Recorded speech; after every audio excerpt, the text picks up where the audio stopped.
அந்த கேள்விக்கு பதிலாகவும் இந்த நாள்ல சில காரியங்களை நாம் இணைத்து பார்க்க பரிசுத்த ஆவியானவர் நமக்கு உதவி செய்வாராக.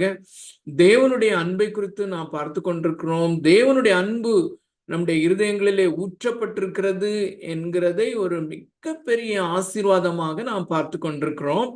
ஸோ அப்படியானால் என்னுடைய ரெஸ்பான்சிபிலிட்டி என்ன? நான் அவரை நேசிக்க வேண்டும் என்று எபேசியருக்கு அந்த வெளிப்படுத்தின விசேஷத்திலே எபேசு சபையினுடைய அந்த குறைபாடு என்று இயேசு சொல்லுகிற காரியம் அதுதான். நீ ஆதியிலே கொண்டிருந்த அன்பை நீ விட்டாய் என்று அவர் சொல்லுகிறார். அதுவும் மிகவும் முக்கியமான ஒரு காரியம். அப்போ இன்னைக்கு இன்ட்ரோடக்ஷன்ல ஜாஷுவா சொன்னது போல நாம அவரை நேசிக்க முடியாதவர்களாக இருக்கிறோம். நாம் அவரை நேசிக்க வேண்டும் என்பது கட்டளை. நாம் அவரை நேசிக்க வேண்டும் என்பது நமக்கு கொடுக்கப்பட்டிருக்கிற கட்டளை. ஆனால் பாவ மனிதர்களாக நம்மால் அவரை நேசிக்க முடியாது. ஸோ அப்படிப்பட்ட அந்த நிலைமையிலே அவர் பரிசுத்த ஆவியின் மூலமாக தம்முடைய அன்பை நம்முடைய இருதயங்களிலே ஊற்றியிருக்கிறார் என்கிற அந்த கருப்பொருளை தான் நாம் தியானித்துக் கொண்டிருக்கிறோம். ஸோ மிக வல்லமையாக நம்முடைய இருதயங்களிலே ஊற்றப்பட்டிருக்கிற அவருடைய அன்பு தான் நம்முடைய அன்புக்கு, நாம் அவரிலே இந்த ரெஸ்பான்சிவாக அவரிலே அன்பு செலுத்துவதற்கு அடிப்படையான காரணமாக இருக்கிறது என்பதை நாம் முகவுரையாக நாம எடுத்துக்கொள்ளலாம். தொடர்ந்து நாம வாசிப்புக்கு நாம செல்லலாம். ரோமர் 5வது அதிகாரம் 1 முதல் 11 வசனங்கள் அடங்கிய அந்த செக்ஷனை நான் உங்களுக்காக வாசிக்கிறேன். தயவு செய்து உங்களுடைய வேதாகமம் இருக்குமானால், உண்மையாகவே நான் உங்கள் ஒவ்வொருவருக்காகவும் ஆண்டவரை நான் துதிக்கிறேன். You are so serious about the word of God. இந்த வேதத்தை, தேவனுடைய வார்த்தையை அல்லத்தட்டாதபடி தேவனுடைய வார்த்தையை நேசிக்கிற, தேவனை நேசிக்கிற இந்த குரூப்புக்காக நான் ஆண்டவரை துதிக்கிறேன். ஸோ ஆகையினாலே இயன்ற மட்டும் உங்களுடைய வேதாகமத்தை திறந்து இந்த வேத வசனங்களை நான் வாசிக்கும் போது என்னோடு கூட ஃபாலோ பண்ண முயற்சி செய்யுங்கள். மிகவும் கேர்ஃபுல்லாக அதை ஃபாலோ பண்ண பரிசுத்த ஆவியானவர் நம் ஒவ்வொருவருக்கும் உதவி செய்வாராக. இவ்விதமாக நாம் விசுவாசத்தினாலே நீதிமான்களாக்கப்பட்டிருக்கிறபடியால் நம்முடைய கர்த்தராகிய இயேசு கிறிஸ்து மூலமாய் தேவனிடத்தில் சமாதானம் பெற்றிருக்கிறோம். அவர் மூலமாய் நாம் இந்த கிருபையில் பிரவேசிக்கும் ஸ்லாக்கியத்தை விசுவாசத்தினால் பெற்று நிலை கொண்டிருந்து தேவ மகிமை அடைவோம் என்கிற நம்பிக்கையினாலே மேன்மை பாராட்டுகிறோம். அது மாத்திரமல்ல, உபத்திரவம் பொறுமையையும், பொறுமை பரீட்சையையும், பரீட்சை நம்பிக்கையையும் உண்டாக்குகிறது என்று நாங்கள் அறிந்து உபத்திரவங்களிலேயும் மேன்மை பாராட்டுகிறோம். மேலும் நமக்கு அருளப்பட்ட பரிசுத்த ஆவியினாலே தேவ அன்பு நம்முடைய இருதயங்களில் ஊற்றப்பட்டிருக்கிறபடியால் அந்த நம்பிக்கை நம்மை வெட்கப்படுத்தாது. அன்றியும் நாம் பலனற்றவர்களாய் இருக்கும் போதே குறித்த காலத்தில் கிறிஸ்து அக்கிரமக்காரருக்காக மரித்தார். நீதிமானுக்காக ஒருவன் மரிக்கிறது அரிது, நல்லவனுக்காக ஒருவேளை ஒருவன் மரிக்க துணிவான். நாம் பாவிகளாய் இருக்கையில் கிறிஸ்து நமக்காக மரித்ததினாலே தேவன் நம்மேல் வைத்த தமது அன்பை விளங்க பண்ணுகிறார். இப்படி நாம் அவருடைய இரத்தத்தினாலே நீதிமான்கள் ஆக்கப்பட்டிருக்க கோபாக்கினைக்கு நீங்களாக அவராலே நாம் ரட்சிக்கப்படுவது அதிக நிச்சயமாமே. நாம் தேவனுக்கு சத்துருக்களாய் இருக்கையில் அவருடைய குமாரனின் மரணத்தினாலே அவருடனே ஒப்புரவாக்கப்பட்டோமானால், ஒப்புரவாக்கப்பட்ட பின் நாம் அவருடைய ஜீவனாலே ரட்சிக்கப்படுவது அதிக நிச்சயமாமே. அதுவும் அல்லாமல் இப்பொழுது ஒப்புரவாக்குதலை நமக்கு கிடைக்க பண்ணின நம்முடைய கர்த்தராகிய இயேசு கிறிஸ்து மூலமாய் நாம் தேவனை பற்றியும் மேன்மை பாராட்டுகிறோம். இந்த 5வது அதிகாரம் பிதாவினுடைய வீடு என்று நாம் பார்த்து கொண்டிருக்கிறோம். அல்லது 3வது அதிகாரம் 21 முதல் 26 வசனங்கள், அந்த வசன பகுதி இந்த ரோமருக்கு எழுதின நிருபத்திற்கு கிளைமேக்ஸ் ஆன ஒரு வேத பகுதி என்பதை நாம் கற்றுக்கொண்டோம். அப்படி சொல்வதை காட்டிலும் முழு வேதாகமத்திற்கு மைய கருத்தாக இருக்கிறது அந்த ரோமருக்கு எழுதின நிருபம் 3வது அதிகாரம் 21 முதல் 26 என்று சொன்னாலும் அது மிகையாகாது.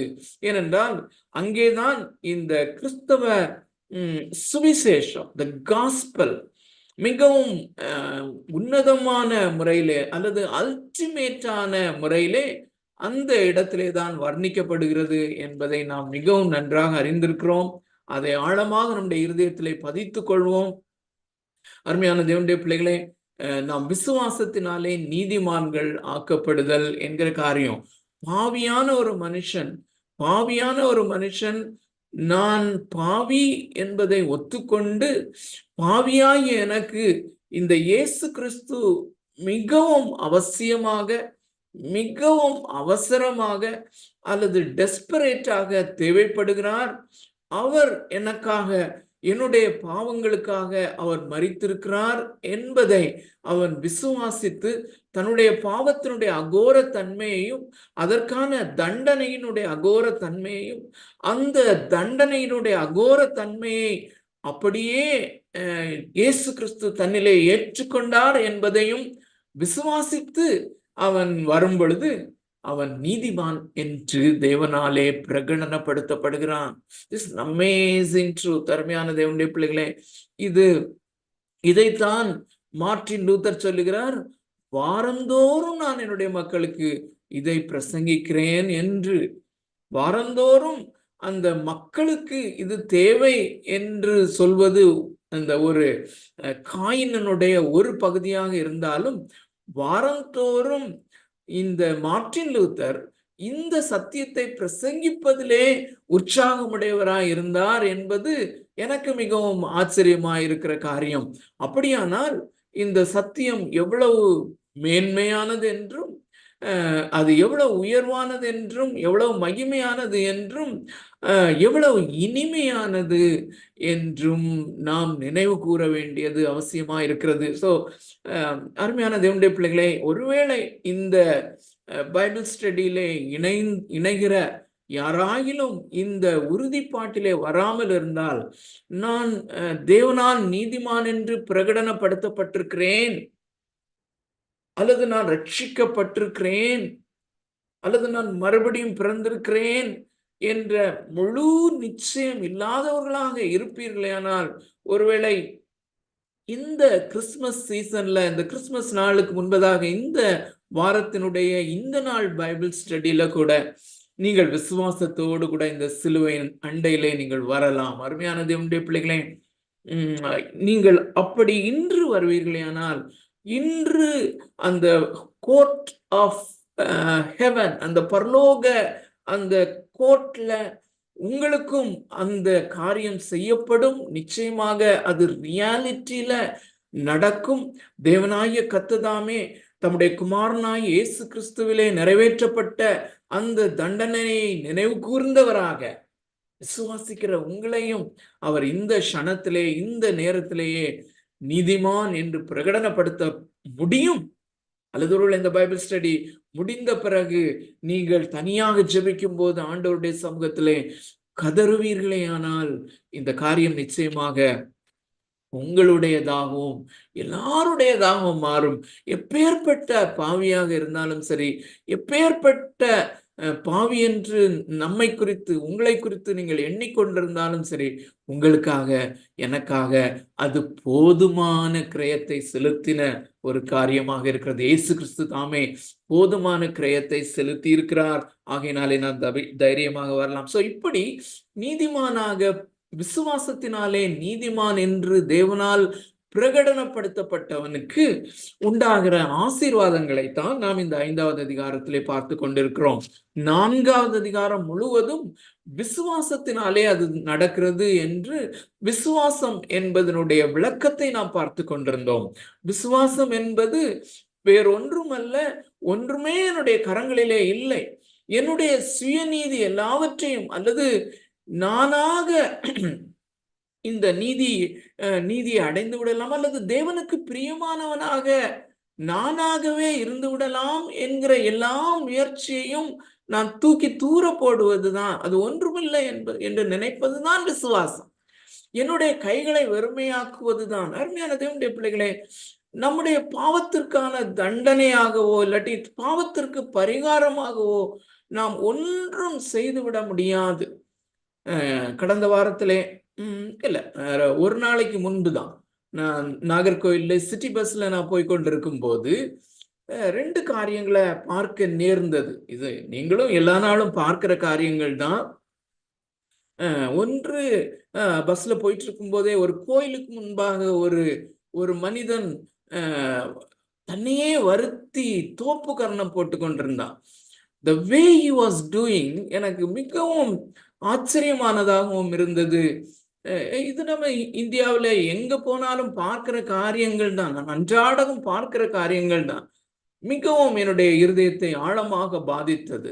ஏனென்றால் he was doing it very seriously. ரொம்ப ஏதோ போட்டுட்டு போயிடணும் அப்படின்னு சொல்லி இல்லை அருமையானவர்களே, ரொம்ப ரொம்ப சீரியஸா மிகவும் தன்னை வருத்தி அவன் போட்டு கொண்டிருந்தான்.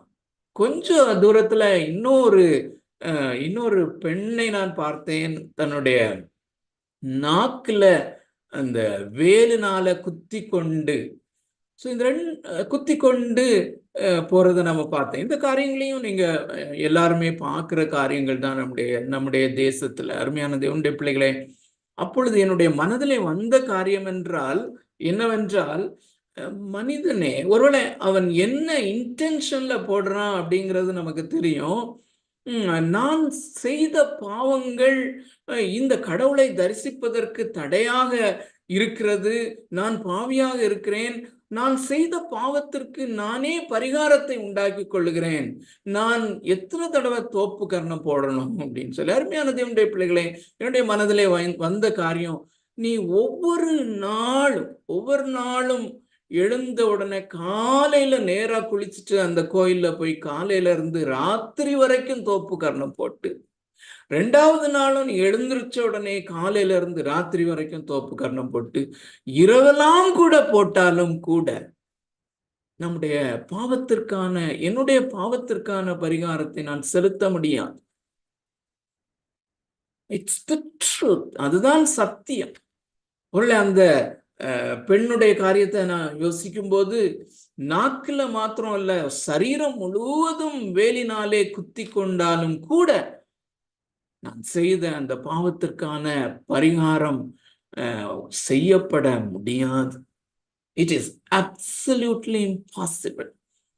அந்த காரியத்தை தான் கர்த்தராகிய இயேசு கிறிஸ்து எனக்காகவும் உங்களுக்காகவும் செய்திருக்கிறார் என்கிற காரியம், இது இந்த கிறிஸ்துமஸ் நாட்களிலே நம்மை எக்ஸைட்மெண்ட்டுக்கு மேல எக்ஸைட்மெண்ட்ல வழி நடத்தாவிட்டால், இந்த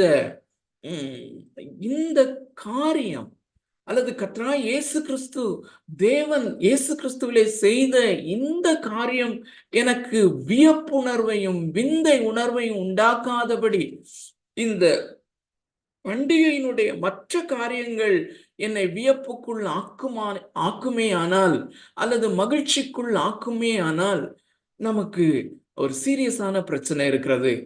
நாம் யாரும் அப்படி இல்லை. அருமையான தேவனுடைய பிள்ளைகளே, கர்த்தர் தாமே நமக்கு தொடர்ந்து இதை புரிந்து கொள்ள உதவி செய்வாராக. இப்படி விசுவாசத்தினாலே தன்னைத்தானே வெறுமையாக்கி, தன்னுடைய கரங்களிலே ஒன்றுமில்லாதபடி, என்னுடைய பாவங்களுக்கான பரிகாரத்தை நான் செய்து கொள்ள முடியாது, நான் நல்லவன் ஆகிக்கொண்டு இந்த தேவனுடைய சமூகத்திலே பிரவேசிக்கலாம் என்று நினைத்தால் அது ஒருபோதும் நடக்காத ஒரு காரியம், முடியாத ஒரு காரியம். ஆகையினாலே நான் அப்படி நினைக்கிற நினைவெல்லாம் விட்டு நான் ஜீரோ, ஒன்றுமே இல்லை என்று நான் கரங்களை விரித்தவனாக நான் வருகிறேன் என்று சொல்வதுதான் விசுவாசம். அப்படிப்பட்ட விசுவாசத்தோடு இந்த சாயங்கால வேளையில இந்த பைபிள் ஸ்டடியின் ஊடே நடந்து கொண்டே இருக்கும்போது கூட சுவாமி நான் விசுவாசிக்கிறேன் என்று உங்களுடைய ஆத்துமா கதருமே ஆனால் இந்த கிறிஸ்துமஸ் நாட்களிலே இந்த உறுதிப்பாட்டை நீங்களும் பெற்றுக்கொள்ள முடியும். சோ அப்படி இந்த டிவைன் கோர்ட் ரூம்ல பாவியாக வந்த ஒரு மனிதனை நீதிமான் என்று பிரகடனப்படுத்துகிற இந்த தேவன் அவருடைய வீட்டிலே அழைத்து செல்கிறார். வாட் அன் அமேசிங் திங் இல்ல? அந்த இளையகுமாரன் நடுக்கத்தோடு வரும்போது என் தகப்பன் என்னை ஏற்றுக்கொள்வாரோ என்று வரும் பொழுது, ஏற்றுக்கொள்வதல்ல, அந்த ஷவர்ஸ் ஆஃப் லவ், அவருடைய அன்பை சொரிந்தவராக அவர் அவனை வீட்டுக்கு அழைத்து கொண்டு வருகிறார். அந்த வீட்டுக்கு அழைத்து கொண்டு வந்து அந்த வீட்டிலே உள்ள ஆசீர்வாதங்களை தான் நம்ம பார்க்கிறோம். 5வது அதிகாரம் முதல் 4 வசனங்கள்லையும் 6 விதமான ஆசீர்வாதங்களை பார்த்தோம். ஒண்ணு தேவனிடத்திலே நாம் சமாதானம் பெற்றிருக்கிறோம். நம்முடைய அந்த பாவங்களினாலே, நம்முடைய அந்த பாவமான நிலைமையினாலே நம்மேலே உக்ர கோபம் கொண்டிருந்த அந்த தேவன் அந்த கோபம் நீங்கினவராக, கோபம் தணிக்கப்பட்டவராக, அந்த சினம் தணிக்கப்பட்டதினாலே அவர் நம்மை குறித்து அவர் சமாதானம் பெற்றிருக்கிறார். அந்த சமாதானம் நமக்கு கிடைக்கப்பெறுகிறது. 2வதாக இந்த கிருபையிலே பிரவேசிக்கும் ஸ்லாக்கியம், accessibility to the grace அல்லது கிரேஸ் அப்பான் கிரேஸ். நம்ம வரும் காலங்களிலே நித்தியமாக இந்த உலகத்திலே இருக்கும் போதும் மொமெண்ட் பை மொமெண்ட், ஒவ்வொரு நொடி பொழுதிலும், அது மாத்திரமல்ல பரலோகத்துக்கு நாம சென்றாலும் ஒவ்வொரு நொடி பொழுதும் புதிய புதிய கிருபை அல்லது நமக்கு தேவையான கிருபைகளை, கிருபையின் மேலே கிருபை பெற்றுக்கொள்ளுகிற அந்த கிருபையினுடைய அந்த இட்டர்னல் ஸ்டோர் ஹவுஸ், அந்த எல்லையற்ற அந்த ஸ்டோர் ஹவுஸ், கிருபையினுடைய அந்த வளத்திற்கு நாம் அந்த வீட்டுக்குள்ளே கிருபையாகிய வீட்டுக்குள்ளே அல்லது அந்த கிருபைக்குள்ளே பிரவேசிக்கிற அந்த ஸ்லாக்கியத்தை நாம் பெறுகிறோம். அது மாத்திரமல்ல, 3வதாக அந்த கிருபையிலே பிரவேசித்த நாம் அந்த கிருபையிலே நிலை நிற்கிற ஒரு ஸ்லாக்கியத்தையும் பெற்றிருக்கிறோம். அந்த கிருபையிலே நாம் நிலை கொண்டிருக்கிறோம், திரும்பி போக முடியாது. 4வதாக ஒரு நம்பிக்கையை அவர் கொடுத்திருக்கிறார். அந்த என்ன நம்பிக்கை? அவருடைய மகிமை அடைவோம் என்கிற நம்பிக்கை, தேவனுடைய மகிமை அடைவோம் என்கிற நம்பிக்கை, அந்த தேவனுடைய எல்லையில்லாத அந்த மகிமையை நாம் அடைவோம் என்கிற நம்பிக்கை.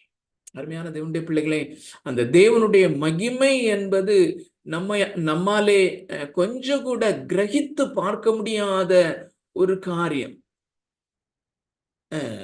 இந்த ஏசாயா இந்த ஆலயத்திலே வரும் பொழுது அவருடைய அந்த ஹெம் ஆஃப் த கார்மெண்ட், அவருடைய அந்த வஸ்திரத்தின் அந்த தொங்கல் என்று வர்ணிக்கப்பட்டிருக்கிறது. அது என்ன என்று நமக்கு தெரியாது. அவருடைய வஸ்திரத்தினுடைய அந்த தொங்கலினாலே அந்த அந்த ஆலயம் நிரம்பி இருந்தபடியினாலே அந்த ஆலயம் அதிரத்தக்கதாக அல்லது அந்த தூண்கள் அதிரத்தக்கதாக அங்கே உள்ள அந்த முழக்கங்களும் அந்த காரியங்களும் அந்த வெளிச்சமும் அந்த வெளிச்சத்துக்குள்ளே அந்த மகிமைக்குள்ளே அந்த அந்த அவருடைய அந்த அந்த விலையே அந்த மகிமையான அந்த வஸ்திரத்தினுடைய அந்த தொங்கல் என்று வர்ணிக்கப்படுகிற அந்த காரியத்தினுடைய அந்த மகிமைக்குள்ளே அவன் வந்த பொழுதே அவன் ஐயோ அதமானேன் என்று சொல்லக்கூடிய அளவுக்கு அந்த அந்த மேலான அந்த மகிமையை நாம அடைவோம், அந்த மகிமைக்குள்ளே நாம் பிரவேசிப்போம் என்கிற அந்த நம்பிக்கையை அவர் நமக்கு கொடுத்திருக்கிறார். அது மாத்திரம் இல்ல, அந்த நம்பிக்கையிலே மேன்மை பாராட்டத்தக்கதான, சந்தோஷம் அடையத்தக்கதான ஒரு கிருபையை கொடுத்திருக்கிறார். அது மாத்திரமல்ல, அந்த நம்பிக்கை நம்மிலே வலு பெறும்படியாக அல்லது அந்த நம்பிக்கை நம்மிலே பெருகும்படியாக உபத்திரவத்தை மிகவும் அழகாக வடிவமைத்திருக்கிறார். உபத்திரவம் பொறுமையை உண்டாக்குகிறது, பொறுமை பரீட்சை உண்டாக்குகிறது அல்லது பரீட்சிக்கப்பட்ட தன்மையை உண்டாக்குகிறது, பரீட்சை நம்பிக்கையை இன்னும் மேன்மேலும் வலுப்படுத்துகிறது. ஆகையினாலே இந்த உபத்திரவங்களிலே கூட நாம் மேன்மை பாராட்டுகிற ஒரு சிலாக்கியத்தை தந்திருக்கிறார். அப்புறம் 5வது அதிகாரத்திலே 7வதான ஆசீர்வாதமாக நமக்கு அருளப்பட்ட பரிசுத்த ஆவியினாலே தேவ அன்பு நம்முடைய இருதயங்களிலே ஊற்றப்பட்டிருக்கிறது என்று நம்ம பார்த்தோம். அருமையான தேவனுடைய பிள்ளைகளை, இது தேவன் நம்மேல் வைக்கிற அன்பு, தேவன் நம்மேல் வைத்திருந்த அன்பு, தேவன் நம்மேல் வைத்திருக்கிற அன்பு. நான் அவர் மேலே வைக்கிற அன்பு அல்ல, அவர் என் மேல் வைத்திருக்கிற அன்பு. அதை ஒரு ஊற்றுக்கண் திறந்து ஊற்றப்படுவது போல அவர் என்னுடைய இருதயத்திலே அவர் ஊற்றி இருக்கிறார். பரிசுத்த ஆவியானவர் மூலமாக அவர் இதை செய்திருக்கிறார் என்று இந்த அன்பு, அருமையான தேவனுடைய பிள்ளைகளை, இந்த தேவனுடைய அன்பு மாறாததாக இருக்கிறபடினாலே, வலுவானதாக இருக்கிறபடினாலே நாம் விழுந்து போவதில்லை, அல்லது இந்த அன்பை விட்டு என்னை இது பிரிக்காது, அல்லது நீதிமான் என்று தேவனால் பிரகடனப்படுத்தப்பட்ட ஒரு மனிதனை இந்த ஊற்றப்பட்ட இந்த தேவனுடைய அன்பிலிருந்து ஒரு காரியமும் பிரிக்க முடியாது என்று சொல்லி தம்பி ஃப்ரெடி அழகா அந்த வசனத்தை சொன்னாங்க. உபத்திரவமோ, நாசமோசமோ, பட்டயமோ, நிர்வாணமோ, நிகழ்காரியங்களோ, வருங்காரியங்களோ என்று பெரிய ஒரு பட்டியலை நம்ம பார்க்கிறோம். இந்த பட்டியலில் ஒன்று கூட இந்த ஊற்றப்பட்டிருக்கிற இந்த தேவனுடைய அன்பிலிருந்து என்னை பிரிக்காது என்று சொல்லி, அருமையான தேவனுடைய பிள்ளைகளை, இந்த அன்புதான் நாம் அவரை அன்பு கூறுவதற்கு அது ஆதாரமாக இருக்கிறது என்று. ஆனாலும் நான் என்ன செய்ய வேண்டும் என்கிற காரியம் எப்பொழுதும் நமக்கு வரதான் செய்யும். அந்த காரியத்தை நம்ம புரிந்து கொள்ளும்படியாக இன்னொரு வசனத்தை நாம பார்க்கலாம்னு நினைக்கிறேன். இந்த காரியத்துல யோவான் எழுதின சுவிசேஷம் 17வது அதிகாரம். யோவான் எழுதின சுவிசேஷம் 17வது அதிகாரம் என்று சொல்லும் பொழுது நமக்கு மிகவும் பிடித்த, மிகவும் ஃபெமிலியரான ஒரு வேத பகுதி. இயேசு கிறிஸ்துவனுடைய ஹை பிரீஸ்ட்லி பிரேயர் அப்படின்னு சொல்லுவாங்க. அவருடைய அந்த மகா பிரதான ஆசாரியராக, இயேசு கிறிஸ்துவின் மகா பிரதான ஆசாரியத்துவ ஜெபம். ஒரு பிரதான ஆசாரியராக, பெர்ஃபெக்டான ஒரு பிரதான ஆசாரியராக நமக்காக வேண்டுதல் செய்கிற ஒரு காரியம். அந்த நாட்களிலே அவரோடு கூட இருந்த அப்போஸ்தலர்களுக்காக மாத்திரமல்ல, நமக்காகவும் ஜெபிக்கிற ஒரு அமேசிங்கான, ஒரு மிக அற்புதமான ஜெபம். அதிலே அந்த ஜெபத்தை அவர் முடிக்கிற வேளையிலே இருக்கிற அந்த காரியத்தை, இறுதி அந்த ஜெப குறிப்புகளுக்கு உங்களுடைய கவனத்தை ஈர்க்க விரும்புகிறேன். 17வது அதிகாரத்தின் 25, 26 வசனங்களை நான் வாசிக்கலாம். நான் உங்களுக்காக வாசிக்கிறேன், தயவு கூர்ந்து. இது கொஞ்சம் அநேகம் நினைக்கலாம் இது ரொம்ப சிம்பிளான ஒரு காரியம்னு சொல்லி. அருமையான தேவனுடைய பிள்ளைகளை, இந்த ஜெபத்தை நாம் புரிந்து கொள்வோமே ஆனால், இது நம்மை விசுவாசத்தினாலே அது நம்மை ஆவிக்குரிய ஒரு மிக உன்னதமான நிலைமைக்கு எடுத்து செல்லும் என்பதிலே ஐயமில்லை. அருமையான தேவனுடைய பிள்ளைகளை, பரிசுத்த ஆவியானவர் தாமே இந்த வசனங்களை வாசிக்கும் போது நம்முடைய இருதயத்தின் கண்களை திறப்பாராக. நமக்கும் அந்த எக்ஸ்பீரியன்ஸையும் நமக்கு ரினியூ பண்ணி தருவாராக.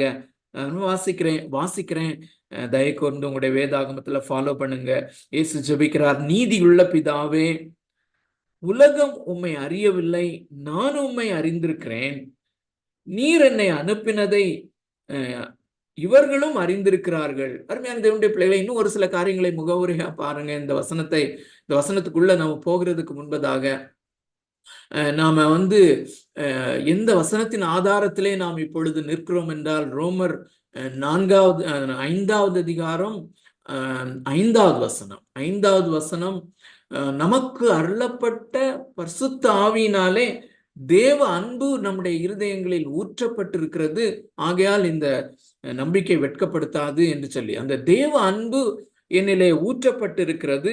ஸோ அந்த அன்பை குறித்து தான் நம்ம பார்க்கிறோம். அந்த அன்பை குறித்தார் தேவனுடைய பிள்ளைகளே, ஒரு தேவனுடைய மனுஷன் சொல்லுகிறார், இந்த யோவான் 3:16 யோவான் 3:16 தெரியாத ஒரு நபர் இருக்க முடியாது, ஒரு கிறிஸ்தவர் இருக்க முடியாது.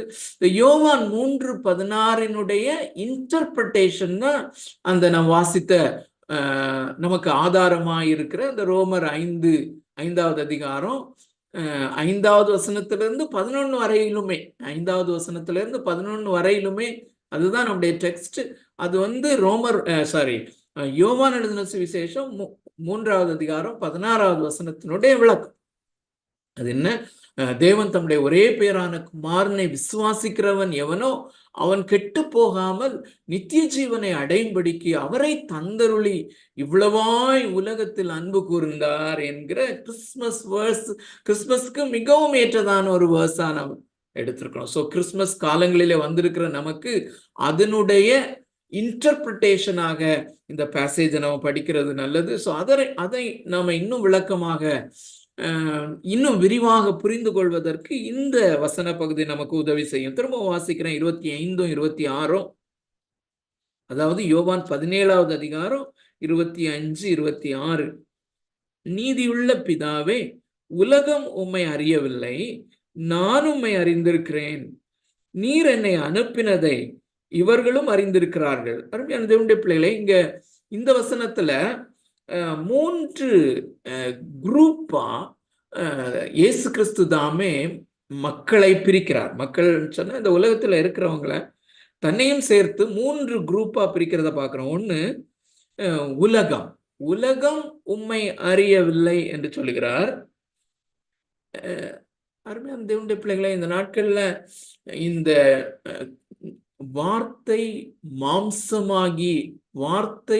மாம்சமாகி நமக்குள்ளே வாசம் பண்ணினார் என்று சொல்லப்படுகிற இந்த ஒரு மிகப்பெரிய இந்த ஒரு இன்கார்னேஷன், இயேசு கிறிஸ்துவனுடைய இந்த பிறப்பை அநேகர் கொண்டாடுகிறார், எல்லாரும் கொண்டாடுகிறார்கள், முழு உலகமும் கொண்டாடுகிறது போல. ஆனால் அவர்களிலே அநேகர் இதனுடைய அர்த்தத்தை புரியாதவர்களாக தான் இருக்கிறார்கள். ஸோ அப்படிப்பட்டவர்களையும் எல்லாரையும் இந்த அர்த்தத்தை புரியாதபடி இந்த கிறிஸ்துமஸை கொண்டாடுகிறவங்களுக்கும் அவங்களையும் சேர்த்து இந்த உலகம் என்று பிரிக்கிறார். உலகம் இந்த தேவனை அறியவில்லை, உம்மை அறியவில்லை, பிதாவை அறியவில்லை. நான் உம்மை அறிந்திருக்கிறேன், நீர் என்னை அனுப்பினதை இவர்களும் அறிந்திருக்கிறார்கள். ஸோ உலகம் அறியவில்லை,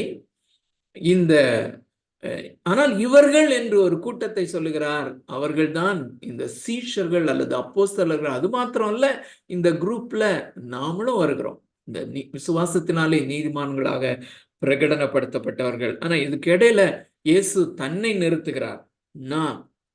சோ அருமையான தேவனுடைய பிள்ளைகளை, இந்த மாம்சத்திலே வெளிப்பட்ட இந்த இயேசு கிறிஸ்துவை அல்லாதபடி ஒருவனும் ஒரு காலம் இந்த தேவனை, சிருஷ்டித்த தேவனை கண்டதில்லை, காணப்போகிறதும் இல்லை.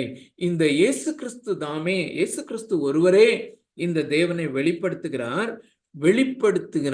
அந்த ஒரு வார்த்தையை உங்களுடைய மைண்ட்ல ரெஜிஸ்டர் பண்ணிக்கோங்க. இப்ப 26வது வசனம், நீர் என்னிடத்தில் வைத்த அன்பு அவர்களிடத்தில் இருக்கும்படிக்கும் நானும் அவர்களில் இருக்கும்படிக்கும் உம்முடைய நாமத்தை அவர்களுக்கு தெரியப்படுத்தினேன், இன்னமும் தெரியப்படுத்துவேன் என்றார். சோ இந்த இடத்துல ஒரு ப்ராசஸ பார்க்கிறோம். என்னன்னா, இயேசு கிறிஸ்து பிதாவை நமக்கு வெளிப்படுத்துகிறார். இயேசு கிறிஸ்து பிதாவை நமக்கு வெளிப்படுத்தினார். இன்று தேவனை குறித்து நாம் அறிந்து கொள்கிறோம் என்றால், அல்லது தேவன் என்னை நேசிக்கிறார் என்பதை நாம் அறிந்து கொள்கிறோம் என்றால், அது இயேசு கிறிஸ்து என்னை நேசிக்கிறார் என்பதை என்னுடைய இருதயம் என்ன நேசிக்கிறார் என்பதை அது கிராஸ்ப் பண்ணி கொள்ளுகிறது, அல்லது அதை புரிந்து கொள்ளுகிறது, அல்லது அதை விசுவாசிக்கிறது என்றால் அது எதன் அடிப்படையிலே என்றால், இயேசு கிறிஸ்து இந்த பிதாவினுடைய அன்பை வெளிப்படுத்தினபடியினாலே, அல்லது பிதா யார் என்பதை வெளிப்படுத்தினபடியினாலே, பிதாவாகிய தேவன் யார் என்பதை நாம் அறிந்து கொள்ளும் போது அந்த அறிவின் அடிப்படையிலே நாம் அன்பு கூறுகிறோம். இந்த அறிவு மிக முக்கியமானது, அந்த வெளிப்படுத்தல் மிகவும் முக்கியமானது. அருமையான தேவனுடைய பிள்ளைகளை, நாம் கணவன் மனைவியாக குடும்பத்திலே நாம் இருக்கிறோம் என்றால், அல்லது ஒரு நண்பரிடத்திலே நாம் பழகுகிறோம் என்றால், the more we begin to know about our friend, அல்லது குடும்பத்திலே ஒருவேளை கணவன் மனைவியாக இருக்கும்போது, புதிதாக திருமணம் முடிந்தவர்கள் கணவனும் மனைவியுமாக நேசிப்பது சற்று கடினமான காரியம். ஆனால் நாட்கள் செல்ல செல்ல ஒருவரை ஒருவர் அதிகமாய் அறிந்து கொள்ள புரிந்து கொள்ள அந்த அன்பானது வளர்ந்து கொண்டே இருக்கிறது. அந்த ப்ராசஸ் தான், சிம்பிளா. சோ பிதாவை நாம அறியக்கூடாதவர்களாக இருந்தோம். we cannot. அது உலகம் என்று இயேசு அந்த 25வது வசனத்துல பிரிக்கிறார் அல்லவா, அந்த கேட்டகரியில தான் நாம இருந்தோம். அந்த கேட்டகரியில இருக்கிறவங்க they cannot know God. But what a grace. அருமையான தேவனுடைய பிள்ளைகளை, இந்த கிறிஸ்துமஸ் எவ்வளவு வேல்யூபிளான ஒரு காரியம்னு சொல்லி பாருங்க. இந்த இயேசு கிறிஸ்து யார் என்பதை அந்த பிதாவாகிய தேவன் அல்லது நம்மை படைத்த தேவன் யார் என்பதை அறிந்து கொள்ள வேண்டுமானால், சோ யோவான் 1:18 மிக தெளிவாக அப்போஸ்தலனாகிய யோவான் அங்கே எழுதுகிறார், தேவனை ஒருவனும் ஒரு காலம் கண்டதில்லை, அவருடைய ஒரே பேரான குமாரன், அவருடைய மடியில் இருக்கிற ஒரே பேரான குமாரனே நமக்கு அதை வெளிப்படுத்தி இருக்கிறார் என்று. ஓ, what a privileged Christmas it is. அந்த கிறிஸ்துமஸுடைய அந்த வேல்யூவை அறிந்து கொள்ளக்கூடிய கிருபை பெற்றவர்கள் எவ்வளவு ஆசீர்வதிக்கப்பட்டவர்கள். சோ இப்படி இந்த இயேசு கிறிஸ்து பிதாவை நமக்கு வெளிப்படுத்தினபடியினாலே, பிதாவினுடைய அன்பை நமக்கு வெளிப்படுத்தினபடியினாலே, இவ்வளவாய் அன்பு கூர்ந்தார் என்கிற அந்த காரியம் எவ்வளவாய் என்பதை கொஞ்சமாகிலும் நமக்கு அவர் வெளிப்படுத்துகிறபடியினாலே நாம் அவரை நேசிக்க முடிகிறது. ஆனா இங்கே இதுல இட்ஸ் ஆங்கிலத்துல சொல்லுவாங்கல்ல, இட்ஸ் லோடட் ஸ்டேட்மெண்ட் அப்படின்னு சொல்லி. இது கருத்தாழம் மிக்க அல்லது கருத்துக்களால் நிறைந்திருக்கிற ஒரு வேத பகுதி. திரும்ப வாசிக்கிற அந்த 26வது வசனத்தை, நீர் என்னிடத்தில் வைத்த அன்பு, அதாவது பிதாவாகிய தேவன் இயேசு கிறிஸ்துவை, பிதாவாகிய தேவன் கிறிஸ்துவை, அல்லது பிதாவாகிய தேவன் தன்னுடைய ஏக புதல்வனை, ஏக குமாரனை, ஒரே பேரான குமாரனை இட்டர்னலாக, நித்தியமாக, எல்லையற்ற விதத்திலே நேசிக்கிறார் என்பது நமக்கு நன்றாக தெரியும். சோ இப்போ என்ன ஜெபிக்கிறார் என்றால், நீர் என்னிடத்தில் வைத்த அன்பு அவர்களிடத்தில் இருக்கும்படிக்கும் நானும் அவர்களில் இருக்கும்படிக்கும். சோ இன்னொரு காரியம் நாம் உணர்ந்து கொள்ள வேண்டியது, இயேசு கிறிஸ்து பிதாவினிடத்திலே ஜெபிக்கிறார் என்றால் இட் இஸ் டன் அப்படின்னு அர்த்தம். அது ரொம்ப முக்கியமான, இந்த புரிந்து கொள்ளுதல் ரொம்ப முக்கியமானது. வாட் எவர் ஜீசஸ் prayed, இயேசு பிதாவினிடத்திலே எதெல்லாம் நமக்காக ஜெபித்தாரோ அல்லது ஜெபிக்கிறாரோ, அது அதுக்கு நோ அப்படிங்கிறதே கிடையாது. Because he has paid the price.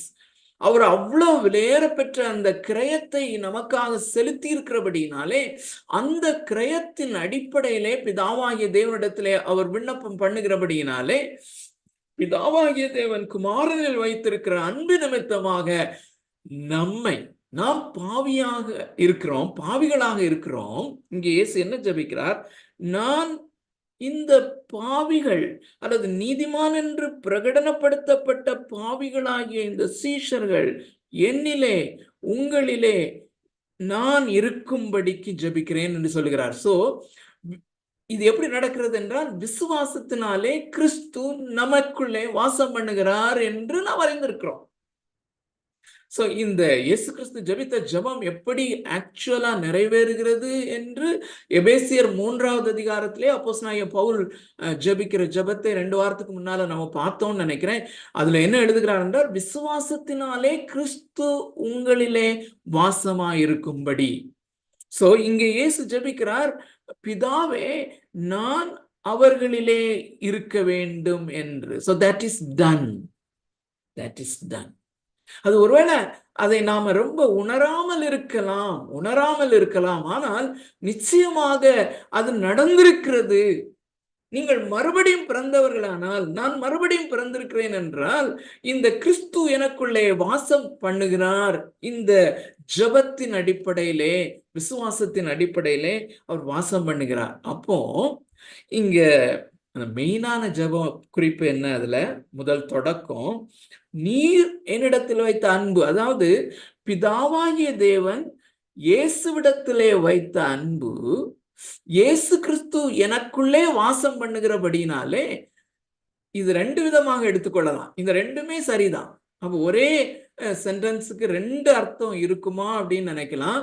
ஆனால் 2 விதமாக பார்த்தாலும் இதுக்கு அர்த்தம் ரொம்ப சரியாக வரும். ஒண்ணு நல்லா கவனிங்க, பிதாவாகிய தேவன் இயேசு கிறிஸ்துவை எப்படி நேசிக்கிறாரோ அதே அன்பு தேவன் என்னை நேசிக்கிறார் என்கிற தேவனுடைய அன்பு எனக்குள்ளே ஊற்றப்படுகிறது அல்லது இருக்கிறது, வைக்கப்படுகிறது. அது மாத்திரமல்ல, பிதாவாகிய தேவன் இயேசுவை எப்படி நேசித்தாரோ, எப்படிப்பட்ட அன்பினால் நேசித்தாரோ அதே விதமாக நான் இயேசுவை நேசிக்கும்படியாக.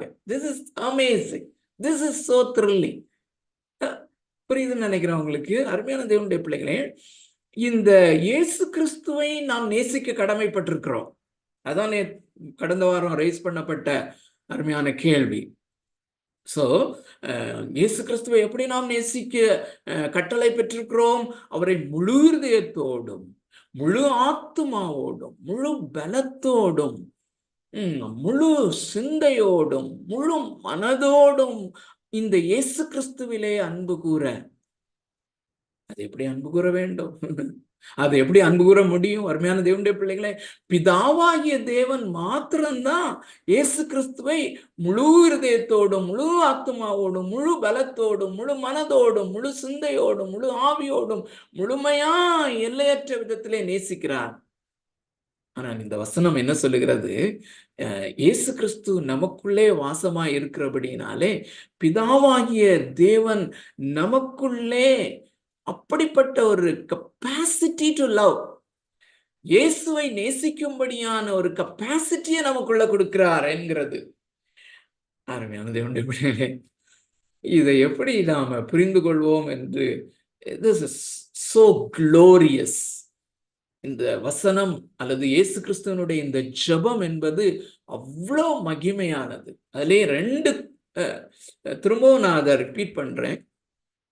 ரெப்படிஷன் எப்போதுமே நல்லதுன்னு நினைக்கிறேன். ஏன்னா நம்ம we learn by repetition. So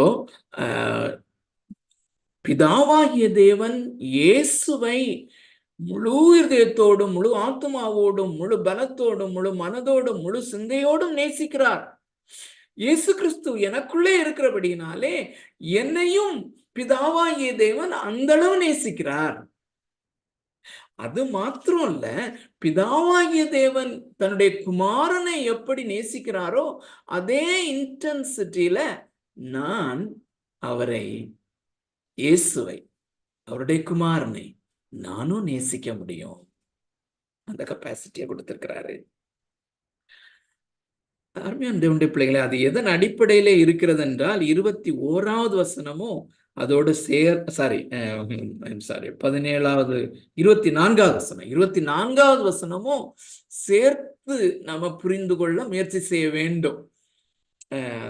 அதை ஆக்சுவலா இந்த வருட இறுதியிலே ரிஃபார்ம்டு மிஷனல் சர்ச் பீப்புளோட இதை ரொம்ப ஹைலைட் பண்ணி நாங்கள் படிக்க நான் தீர்மானித்திருக்கிறேன். அந்த ப்ரிப்பரேஷன்ல இது வருது. ஸோ அதனால இதை இந்த பைபிள் ஸ்டடி கொஞ்சம் மறைச்சிடலாமான்னு யோசித்தேன். ஆனால் அருமையான தேவனுடைய பிள்ளைகளை, இது எத்தனை தடவை எப்பொழுதும் இதை நம்ம படித்தாலும் இது அந்த மகிமையை நம்மளால என்ஜாய் பண்ணி முடிக்க முடியாது. ஸோ 24 சேர்த்து இதோட பொருத்தி பார்க்க கொஞ்சம் ட்ரை பண்ணுவோம். பரிசுத்த ஆவியானவர் நமக்கு உதவி செய்வாராக. 24 ஜெபிக்கிறார். பிதாவே, உலக தோற்றத்துக்கு முன் நீர் என்னில் அன்பாயிருந்தபடியினால், சோ பிதாவாகிய தேவன் என்னிலே கிறிஸ்துவிலே அன்பாயிருந்தபடியினால் என்ன செய்தார்? நீர் எனக்கு தந்த என்னுடைய மகிமை. சோ பிதாவாகிய தேவன் இட்டர்னலா இயேசு கிறிஸ்துவை நேசிக்கிறபடியினாலே அவருக்கு, இயேசு கிறிஸ்துவுக்கு, தன்னுடைய குமாரனுக்கு ஒரு மகிமையை கொடுத்திருக்கிறார். அல்லது பிதாவாகிய தேவன் தன்னுடைய அல்டிமேட்டான குளோரியை இந்த தன்னுடைய குமாரனோடு கூட ஷேர் பண்ணுகிறார். இதன் அடிப்படையிலே இயேசு என்ன ஜெபிக்கிறார்? நமக்காக என்ன ஜெபிக்கிறார்? நீர் எனக்கு தந்தவர்கள், சாரி, அந்த கமால இருந்து வாசிக்கிறேன், நல்ல கவனிங்க. நீர் எனக்கு தந்த என்னுடைய மகிமையை நீர் எனக்கு தந்தவர்கள் காணும்படியாக நான் எங்கே இருக்கிறேனோ அங்கே அவர்களும் என்னுடனே கூட இருக்க விரும்புகிறேன். அருமையான தேவனுடைய பிள்ளைகளே, இந்த ஜெப குறிப்பை இயேசு ஜெபிக்கும் போது அல்டிமேட்டா பரலோகத்திலே நாம அவருடைய மகிமையை பார்த்து, நல்லா கவனிங்க, அவருடைய மகிமையை பார்ப்பது என்றால் அவருடைய மகிமையை அவர் வெளிப்படுத்தும் போது அதை நம்ம பார்க்கிறோம். அதை வேறு விதமாக சொன்னால், அவர் தன்னை குறித்து தான் யார் என்பதை வெளிப்படுத்தும் போது, அதை நாம் அறிந்து கொள்ளும் போது, அதை நாம் பார்க்கும் போது அவரிலே அன்பு பெருகுகிறது. அந்த பிரின்சிபிள் தான். சோ அது நாம பரலோகத்துக்கு போகும்போது அங்க நம்ம பார்ப்போம். அதுக்குதான் ஜெபம் பண்றாரு அல்டிமேட்டா. ஆனால் இத நம்ம மிகவும் ஆழமாக இந்த 25, 26 இந்த வசனத்தின் அடிப்படையிலே நாம பார்ப்போமே. ஆனால் அநேக தேவனுடைய மனிதர்கள், விசேஷமாக பியூரிட்டன்ஸ், ஜான் ஓவன் இதை குறித்து மிக அழகாக எழுதியிருக்கிறார். இந்த உலகத்திலேயே, நல்லா கவனிங்க அருமையான தேவனுடைய பிள்ளைகளே, இந்த உலகத்திலேயே இந்த பிரின்சிபிள் படி இயேசு கிறிஸ்துவனுடைய மகிமையை பார்த்து ரசித்து ருசிக்காதவர்கள், அல்லது இயேசு கிறிஸ்துவனுடைய மகிமையை பார்த்து ரசித்து ருசிக்கிறதின் அடிப்படையிலே அவரிலே அன்பு கூறாதவர்கள், இந்த ரெண்டும் ஒன்றோடு ஒன்று சேர்ந்தது. நாம் அவருடைய மகிமையை பார்ப்பது is equal to அவரை அறிவது, is equal to அவரை நேசிப்பது. இது மூன்றும் தொடர்புடையது. சோ இந்த காரியம், இந்த உலகத்திலே நாம அவரை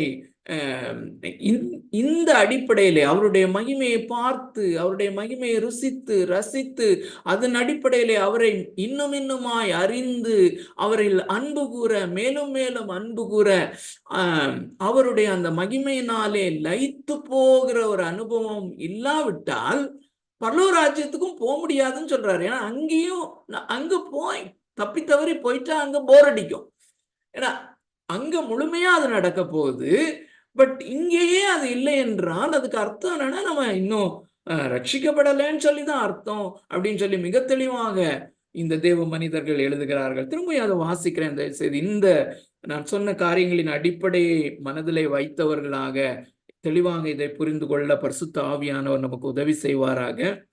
பிதாவே, உலக தோற்றத்துக்கு முன் நீர் என்னில் அன்பாயிருந்தபடியினால் நீர் எனக்கு தந்த என்னுடைய மகிமையை நீர் எனக்கு தந்தவர்கள் காணும்படியாக நான் எங்கே இருக்கிறேனோ அங்கே அவர்களும் என்னுடனே கூட இருக்க விரும்புகிறேன் என்று ஜெபிக்கிறார். அதோடு கூட சேர்த்து இந்த 26 வாசிக்கிறேன். நீர் என்னிடத்தில் வைத்த அன்பு அவர்களிடத்தில் இருக்கும்படிக்கும் நானும் அவர்களில் இருக்கும்படிக்கும் உம்முடைய நாமத்தை அவர்களுக்கு தெரியப்படுத்தினேன், அல்லது உண்மை அவர்களுக்கு தெரியப்படுத்தினேன், உம்முடைய மகிமை அவர்களுக்கு தெரியப்படுத்தினேன். சோ